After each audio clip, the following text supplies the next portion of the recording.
Hi hello மக்களே, நான் தான் உங்கள் ரஞ்சித் பேசுகிறேன். ரொம்ப நாளைக்கு அப்புறம் பார்ப்போன்னு நினைக்கிறேன். சாரி, எல்லோரும் மன்னிச்சிருங்க. என்ன பிரச்சனைன்னு பார்த்தீங்கன்னா, நிறைய பிரச்சனை. அதெல்லாம் நம்ம போக போக பேசலாம். ஃபஸ்ட்டு நம்ம இப்போ என்ன பார்க்க போகிறோன்னு பார்த்தீங்கன்னா, இந்த நம்ம ட்ரிப்பு போயிருக்கோம். அதாவது நம்ம இந்த ட்ரிப்பை ஈரோட்லேருந்து ஆரம்பித்து கன்னியாகுமரி வரையும் போனோம். இதில் போகும்போது நான் தனியால் தான் போனேன். மொத்தம் தமிழ்நாட்டில் இருக்க ஆல்மோஸ்ட் எல்லா பீச்சும் நான் கவர் பண்ணிக்கிட்டேன். அதாவது இந்த ட்ரிப்புக்கு பார்த்தீங்கன்னா, ஃபஸ்ட்டு தேவையானது எக்ஸ்பென்சிவ். இதுக்கு எனக்கு எவ்வளோ ஆச்சுன்னு பார்த்தீங்கன்னா, டோட்டல் அரவுண்ட் 1,20,000 ஆச்சு. ஆனால் இது ஏன் இவ்வளோ ஆச்சுன்னா, ஃபுல்லாக என்னோடய ஆடம்பர செலவுனால தாங்க. நீங்கள் ஆனால் முடிஞ்ச அளவு ஒரு ட்ரிப்புக்கு போனீங்கன்னா பர்ஃபெக்டாக செலவு பண்ணுங்கள். தேவையில்லாத செலவை அவாய்ட் பண்ணிக்கோங்க. நான் அந்த எக்யூப்மெண்ட் வாங்குகிறேன், இந்த எக்யூப்மெண்ட் வாங்குறேன்னு தேவையில்லாமல் பார்த்தீங்கன்னா, அதுக்கே ஒரு 30,000 செலவு பண்ணிட்டேங்க சென்னை போனதுக்கப்புறம் வீடியோ எடுக்கணும்னு சொல்லிட்டு. ஆனால் பட்ஜெட்லேயே என்னால் கரெக்டாக பண்ணியிருக்க முடியும். ஆனால் நான் கொஞ்சம் சம்பாரித்து காசு வச்சுருந்தனால, இப்போ இல்லைங்க, அப்போ வச்சுருந்தனால எல்லாம் காசு இருக்கேன்ட்டு சொல்லிட்டு செலவு பண்ணேன். ஓகேங்களா? செலவு பண்ணி எல்லாம் வாங்கினேன். ஆனால் எனக்கு சுற்றி பார்க்குறதுக்கு அதுக்கு இதுக்குன்னு பார்த்தீங்கன்னா, ஒரு பெட்ரோல் செலவு பார்த்தீங்கன்னா கம்பல்சரி ஒரு 20,000 ஆயிருங்க. கம்பல்சரி ஒரு 20,000 to 30,000 ஆயிரும். அதுக்கப்புறம் பார்த்தீங்கன்னா உங்களோட எக்ஸ்பென்சிவ் தான். எக்ஸ்பென்சிவ் பார்த்தீங்கன்னா சாப்பிட்றதுக்கு, தங்குறதுக்கு எல்லாமே எக்ஸ்பென்சிவ் தான். ஆனால் அதாவது ஸ்டேக்கு, ஃபுட்டுக்கு இந்த இதுக்கு எவ்வளோ ஆகும்னு பார்த்தீங்கன்னா, ஒரு 40 to 50 கம்பல்சரி ஆயிரும். ஏன்னா எங்கே போனாலும் நம்ம ஃப்ரெண்ட்ஸ் இருப்பாங்க. நம்ம எந்த இடத்துக்கு போனாலும் என்னங்க சும்மா ஆர்டர் பண்ணுறோம், இஷ்டத்துக்கு ஆர்டர் பண்ணி விட்டுறோம். இந்த மாதிரி நிறைய பிரச்சனைகள்லாம் இருக்குது. அதனால் எனக்கு பார்த்தீங்கன்னா இந்த ட்ரிப்புக்கு மட்டும் 1.20 lakhs ஆச்சு. ஆனால் இப்பயும் சொல்கிறேன், நீங்கள் இந்த மாதிரி ஒரு ட்ரிப் போனீங்கன்னா தயவு செஞ்சு நான் பண்ண தப்பை பண்ணிடாதீங்க. ஏன் சொல்கிறேன்னா, ஆடம்பரமாக பண்ணிவிட்டு அதுக்கப்புறம் நம்மக்கிட்ட இல்லையேன்னு புலம்புறோமே, இப்போ நான் உட்காந்துருக்க மாதிரி அந்த மாதிரி புலம்பாதீங்க. ஏன் இந்த மாதிரி ஒரு ட்ரிப்பு போனோன்னா எனக்கு கொஞ்சம் டிப்ரெஷனாக இருந்துச்சு, அதனால் போனேன். இப்போ பேச போகிறது ஃபுல்லாகவே பார்த்தீங்கன்னா இந்த ட்ரிப்பை பற்றி மட்டும்தான். இந்த ட்ரிப்பில் நம்ம எப்படி அனுபவப்பட்டோம். நான் தனியாக போய், அதாவது மொத்தம் எனக்கு பார்த்தீங்கன்னா இங்கே எல்லாம் சுற்றி பார்க்க எனக்கு ஒரு 25 days to 20 days ஆச்சு. அதாவது பார்த்தீங்கன்னா இந்த ட்ரிப்பு பார்த்தீங்கன்னா நம்ம ஃபஸ்ட்டு ஈரோட்லேருந்து ஆரம்பித்து கன்னியாகுமரி வரையும் போகிறோம். இதில் இருக்க எல்லா பீச்சும், அதாவது தமிழ்நாடு இங்கே இருக்குன்னா, ஈரோடு இங்கே இருக்குன்னா கன்னியாகுமரி இங்கே இருக்குது. ஓகேங்களா? கன்னியாகுமரி இங்கே இருக்குது. நம்ம இதுக்கு நடுவில் இருக்க எல்லா பீச்சுக்கும் போகிறோம். ஃபஸ்ட்டு நம்ம இங்கேருந்து சென்னை போகிறோம். மேலே தான் சென்னை இருக்குது. மேலேருந்து உங்களுக்கு பார்த்தீங்கன்னா அப்படியே கீழே வரையும் போகும். ஓகேங்களா? ஆனால் நம்ம அப்படியே ஸ்ட்ரெயிட்டாக கன்னியாகுமரி போகிறதில்ல. எல்லா பீச்சும், அதாவது தமிழ்நாட்டில் இருக்க ஆல்மோஸ்ட் எல்லா பீச்சுக்கும் போகிறோம். 1 week 1.5 week நான் சென்னையிலே இருந்துட்டேன். தமிழ்நாடு ஒருத்தர் இருக்கிறாரு, அவர் ரூமில் தான் நம்ம 1.5 week தங்கியிருந்தோம். சென்னையில் பார்த்திங்கன்னா எனக்கு கொஞ்சம் உடம்பு சரியில்லாமல் போயிடுச்சு. அதனால் கொஞ்சம் அங்கே ரொம்ப நாள் தங்க வேண்டியதாக ஆயிடுச்சு. ஃபஸ்ட்டு நம்ம போன பீச் என்னென்னு பார்த்தீங்கன்னா மெரினா பீச் தாங்க. இந்த பீச் பார்த்திங்கன்னா வேர்ல்டுலேயே 2nd பிக்கஸ்ட்டு அர்பன் பீச்சுன்னு சொல்கிறாங்க. நானும் போய் பார்த்தேன். ஆல்ரெடி நான் மெரினா பீச்சுக்கு போயிருக்கேன் சின்ன வயசில். இருந்தாலும் இப்போ போய் பார்த்தேன், நல்லா இருந்தது. கண்டிப்பாக மறக்காமல் போங்க. அந்த ஒரு வீடியோ போட்டிருப்பேன், அது மறக்காமல் போய் பாருங்கள். என்னென்ன பீச்சுக்கு போனேன்னு பார்த்தீங்கன்னா, மெரினா பீச்சுக்கு போனேன், அதுக்கப்புறம் மகாபலிபுரம் போனேன். இந்த 2 பீச்சும் சென்னையிலேருந்து தான் நான் போனேன். ஃபஸ்ட்டு மெரினா போனேன், அது ஒரு வீடியோவை போட்டிருப்பேன் பாருங்கள். அதுக்கப்புறம் மகாபலிபுரம் போனேன், அது ஒரு வீடியோவை போட்டிருப்பேன், அதையும் பாருங்கள். ஃபஸ்ட்டு நம்ம மெரினா பீச் போயிட்டு அதுக்கப்புறம் நம்ம இங்கே வந்துட்டு கொஞ்சம் ரெஸ்ட் எடுத்துகிட்டு அடுத்த நாளைக்கு தான் நம்ம மகாப்ஸ் போனோம். அதாவது பீச்னாலே நல்லா தாங்க இருக்கும்.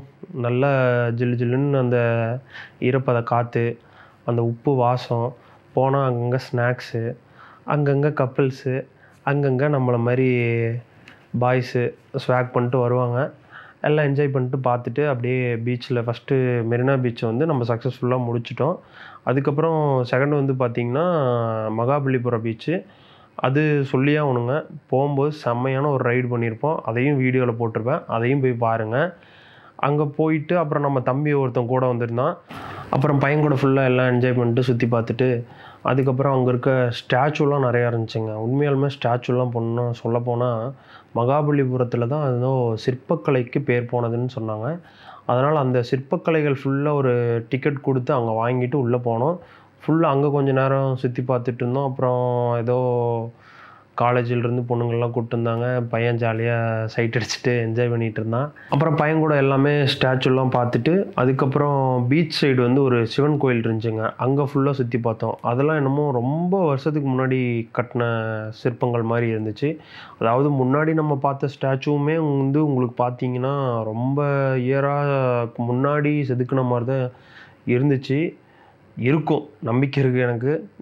உங்களுக்கும் நம்பிக்கை வரும். ஏன்னா அந்த இடத்துக்கு போய் பாருங்கள், மறந்துடாதீங்க.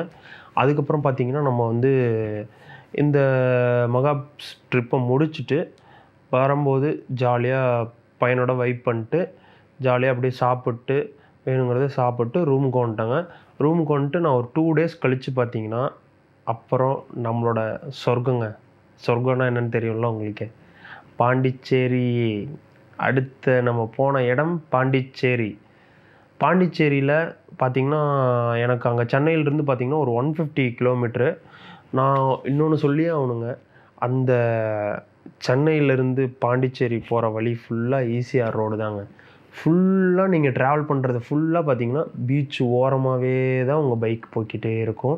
இந்த சைடு ரோடு இருக்கும், அந்த சைடு பீச் இருக்கும். நீங்கள் ரோட்டில் போகும்போது ரசிச்சுக்கிட்டே பீச்சை பார்த்துக்கிட்டே நீங்கள் ஜாலியாக வண்டி ஓட்டலாங்க. உண்மையாக இந்த ட்ரிப்பு எனக்கு நிறையா அனுபவத்தை சொல்லி கொடுத்ததுங்க. அதனால தான் நான் அதை ஷேர் பண்ணிக்கிட்டு உங்கள்கிட்டயே சொல்லிகிட்டு இருக்கேன். மறக்காமல் மிஸ் பண்ணாமல் ஃபுல்லாக வீடியோவை பாருங்கள். அப்போ தான் இன்னும் உங்களுக்கு என்னென்னலாம் அனுபவித்தேன் அப்படின்ற இதெல்லாம் நான் உங்களுக்கு சொல்ல முடியும். போகிற வழியில் இளநீ, நொங்கு, அது இதுன்ட்டு எல்லாம் ஃபுல்லாக ஸ்நாக்ஸு எல்லாம் சாப்பிட்டு ஜாலியாக போயிட்டே இருந்தாங்க. அதுக்கப்புறம் பாண்டிச்சேரி சரி போனோம். பாண்டிச்சேரியில் நமக்கு எந்த ஃப்ரெண்ட்ஸும் இல்லைங்க. இப்போ நம்ம பாண்டிச்சேரி போகிற வழி ஃபுல்லாக நமக்கு லொக்கேஷன் எல்லாமே பயங்கரங்க. சொல்லவே வேணாம். ஃபுல்லாக நேச்சுரு, ஃபுல்லாக ட்ரீயு, ஃபுல்லாக அப்படியே அந்த நேச்சுரான காற்று. ரொம்ப நாள் கழித்து கடையிலே ஒர்க் பண்ணி உட்காந்து வீட்டிலே இருந்ததுக்கு செம்ம ட்ரிப்புங்க. ஆனால் உண்மையாக சொல்ல போனால் செம்ம ட்ரிப்பு.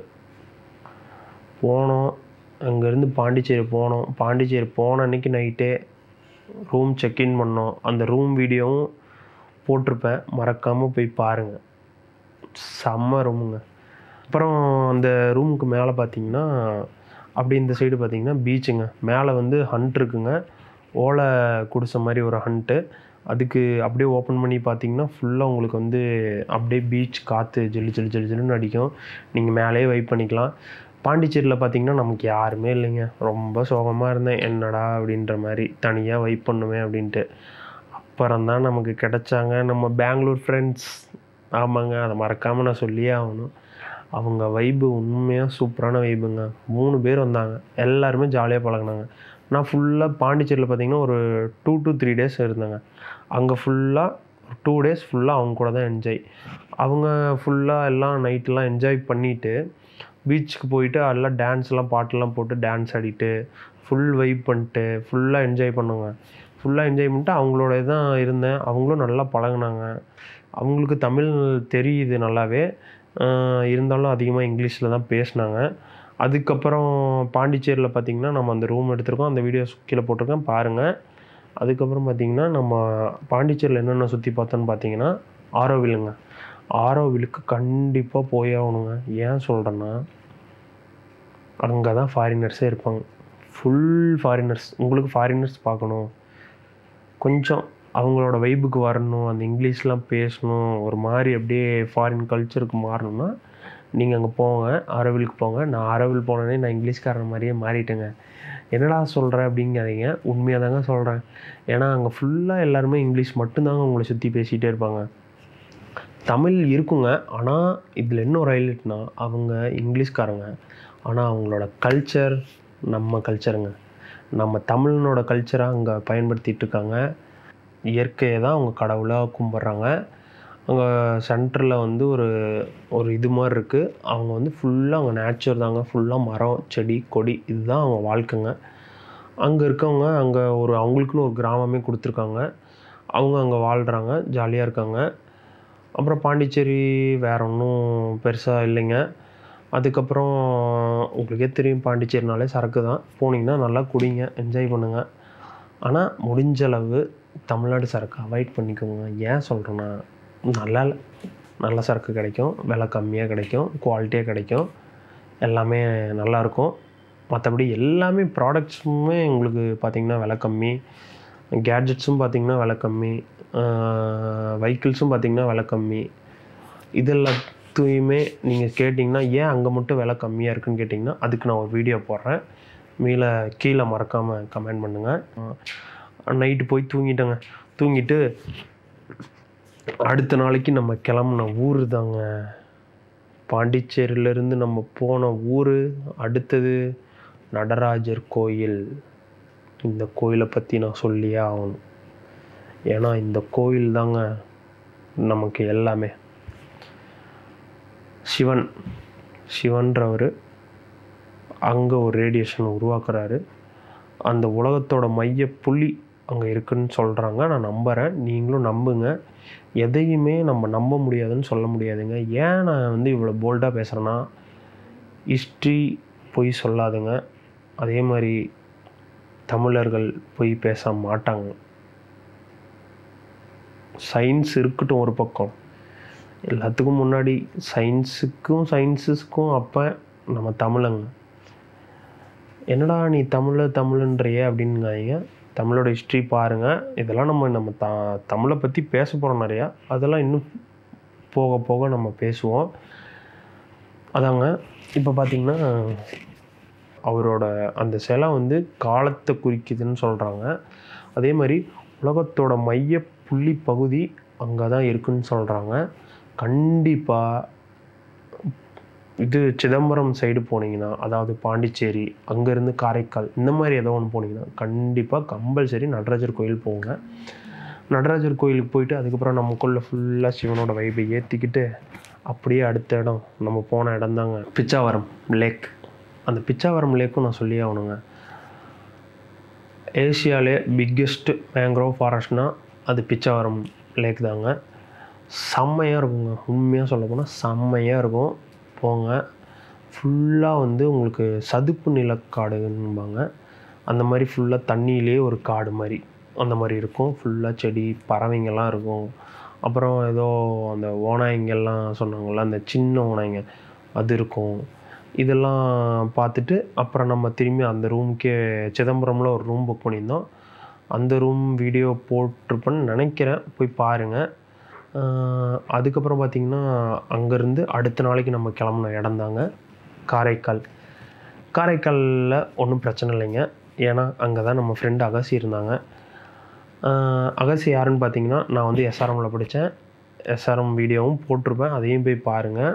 அகசி நானும் எல்லாம் எஸ்ஆர்எம்மில் படித்தோம். அதுக்கப்புறம் எல்லாம் காலேஜ் முடிச்சு தான் அந்த ட்ரிப்பு நான் ஒரு காலேஜ் முடித்து ஒரு 1 இயர் 1.5 இயர் கழித்து தான் அந்த ட்ரிப்பு நான் போனேன். அகசி அங்கே அவன் வீடு இருந்துச்சு. அவங்க அப்பா அம்மா ஃபாரினில் இருக்காங்க. அதனால் நமக்கு ஒன்றும் பிரச்சனை இல்லை. அவன் வீட்டில் தங்கிட்டோம். அவன் வீட்டில் தங்கிட்டு அன்றைக்கி போயிட்டு ஃபுல்லாக நைட்டில் போயிட்டு பீச்சுக்கு போயிட்டு அவன் ஃப்ரெண்ட்ஸ்லாம் வந்திருந்தாங்க. அண்ணாவோட ஃப்ரெண்ட்ஸு எல்லோரும் வந்திருந்தாங்க. அங்கெல்லாம் எல்லோரும் வைப் பண்ணிட்டு அன்றைக்கி நைட் பீச்சுக்கு போயிட்டோம். அடுத்த நாளைக்கு நாங்கள் போன இடம் தான் எனக்கு சுற்றி காமிக்க கூட்டிகிட்டு போடான்னு சொல்லி அப்புறம் அடுத்த நாளைக்கு நாங்கள் போன இடம் தாங்க வேளாங்கண்ணி. அங்கே தாங்க நம்ம நிறைய ஃபன் பண்ணோம். போய் பாருங்கள் அந்த வீடியோவும். கீழே எல்லாமே என்னோடய வீடியோவில் போட்டிருக்கேன், மறக்காமல் போய் பாருங்கள். வேளாங்கண்ணி போய் சுற்றி பார்த்தோம். அங்கே எல்லாமே சாமியை பார்த்தோம். அந்த விளக்கெல்லாம் நம்ம இதில் விளக்கு பற்றுவோம்ல, அந்த மாதிரி அவங்க இதில் கேண்டில் வச்சுருக்காங்க. அந்த கேண்டில் பற்றி வச்சுட்டு சாமி கும்பிட்டு அப்படியே எல்லோரும் நல்லாயிருக்கணும் அப்படின்ற கான்செப்ட் தான் நமக்கு எப்பயுமே. அதை மட்டும்தான் எல்லோரும் நினைக்கணுங்க. பன்னிக்கறி இங்கே நல்லாயிருக்கும், சூப்பராக இருக்கும் அப்படின்னா நானும் சாப்பிட்டதே இல்லை இது வரையும். ஃபஸ்ட் டைம் போய் ட்ரை பண்ணோம். நல்லா தான் இருந்துச்சு, டேஸ்ட் நல்லா இருந்துச்சுங்க. ஆனால் அது ஒரு சிலருக்கு அது செட் ஆகாது. இந்த இடத்துல பார்த்திங்கன்னா ஒரு ஜீரணம் ஆகிற அந்த இது பார்த்திங்கன்னா கொஞ்சம் கரிக்கிற மாதிரி இருக்கும், அரிக்கிற மாதிரி இருக்கும். ஒரு சில சமையல்லாம் நமக்கு ஜீரணம் ஆகலைன்னா எப்படி உங்களுக்கு இந்த இடம் அப்படியே அரிக்கிற மாதிரி இருக்கும், அந்த மாதிரி ஆகும். அதனால் செட் ஆகிறவங்க சாப்பிடுங்க, இல்லைன்னா சாப்பிடாதீங்க. ஓகேங்களா? பார்த்துக்கோங்க. அப்புறம் சாப்பிட்டு நீ தான் சாப்பிட சொன்னேன்ட்டு சொல்லிட்டு என்னையே திட்டாதீங்க. நான் உங்களுக்கு பிடிச்சா நீங்கள் முன்னாடி சாப்பிட்ருக்கீங்க, இல்லை சாப்பிடணும்னு நினச்சிங்கன்னா சும்மா ஒரு 2 பீஸு ஒரு 3 பீஸ் அசைக்கி சாப்பிடுங்க. அது ஒன்றும் பெரிய பிரச்சனை இல்லை. இஷ்டத்துக்கு சாப்பிட்றாங்க பார்த்தீங்களா, அவங்களுக்கு தான் நெஞ்சு கறிக்கிற மாதிரி இந்த மாதிரிலாம் ஆகும். ஆனால் எனக்கு ஒரு மினிமம் ஒரு 3-4 பீஸ் சாப்பிட்றதுக்கே லைட்டாக ரொம்ப மைன்யூட்டாக இருந்துச்சு. அதுக்கப்புறம் சோடா அது இதுன்னு குடிச்சு எல்லாம் மேனேஜ் பண்ணிட்டேன். அதுக்கப்புறம் திரும்பி அவங்க வீட்டுக்கு போயிட்டோம். அதுக்கப்புறம் அவனை அடுத்த நாளைக்கு அங்கே பார்த்தீங்கன்னா, நம்ம ஒரு 2 நாள் இருந்தோம். காரைக்கால் பீச்சு வந்து போனோம். நல்லா இருந்துச்சு. அங்கே ஏதோ பழைய பழைய போட்டு இதெல்லாம். ஆனால் உண்மையாக சொல்லப்போனால் காரைக்கால் பீச் வந்து கொஞ்சம் பீஸ்ஃபுல்லாக இருந்துச்சுன்னு வைங்களேன். ஒரு க்ரௌடே இல்லாமல் ஒரு பீஸ்ஃபுல்லாக அமைதியாக அங்கங்கே கொஞ்சம் கொஞ்சம் பேர். அப்புறம் அங்கேருந்து பார்த்தீங்கன்னா நிறையா துறைமுகம் அங்கே பக்கத்தில் ஒன்று இருந்துச்சு. அங்கே சூப்பராக இருந்துச்சு.